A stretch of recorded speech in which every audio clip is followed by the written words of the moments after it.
Bonjour et bienvenue à cette capsule sur les identités remarquables. Comme on peut voir à l'écran, on a la première identité qui s'appelle le trinôme carré parfait ou bien le carré de binôme. Donc ici, on a un binôme au carré, donc A plus B c'est un binôme à la 2. Quand on multiplie A plus B par A plus B, on a A fois A, A2. On a A fois B, AB. B fois A, AB, et B fois B, B2.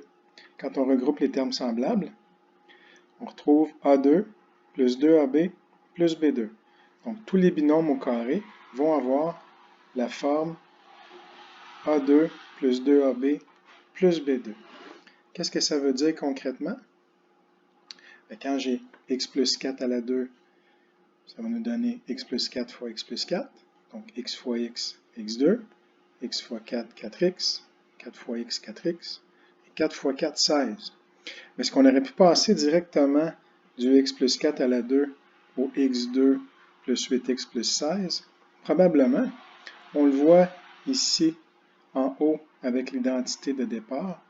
Donc, quand j'ai a plus b à la 2, je termine avec a2, donc le premier terme au carré. Je termine aussi avec b2, qui est le deuxième terme au carré.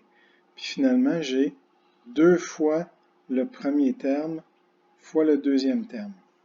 Donc, si j'applique ce même raisonnement-là, x va me donner x à la 2, 4 va me donner 4 à la 2, 16.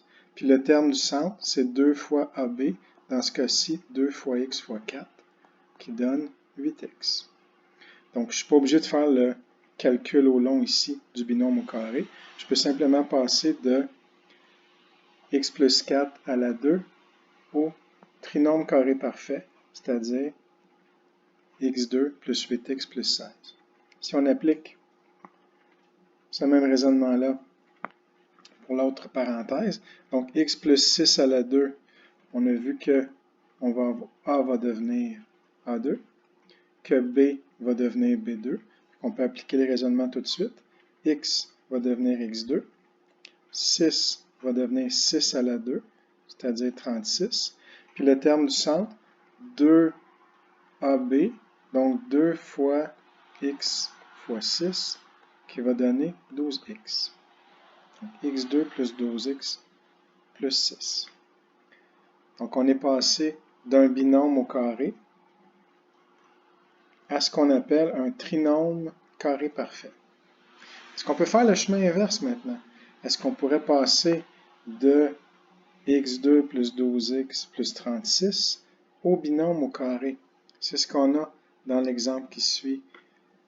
Est-ce qu'on peut transformer x2 plus 10x plus 25 en un produit de binôme, un carré de binôme plutôt?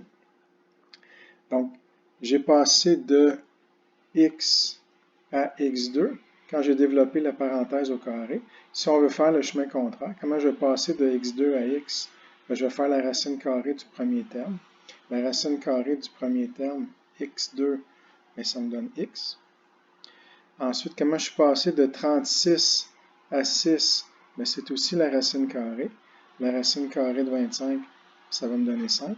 Donc, normalement, je devrais avoir x plus 5 fois x plus 5. Mais j'ai une troisième condition qui était celle d'avoir 2 fois AB, le terme du centre en x, correspond à 2 fois le premier terme, deuxième terme. Je vais faire le test. Est-ce que c'est vrai que 2 fois A fois B me donne bel et bien le terme du centre 10x? Tout à fait.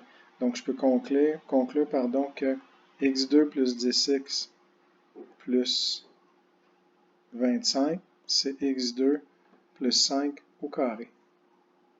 On a la marche à suivre un petit peu plus bas ici.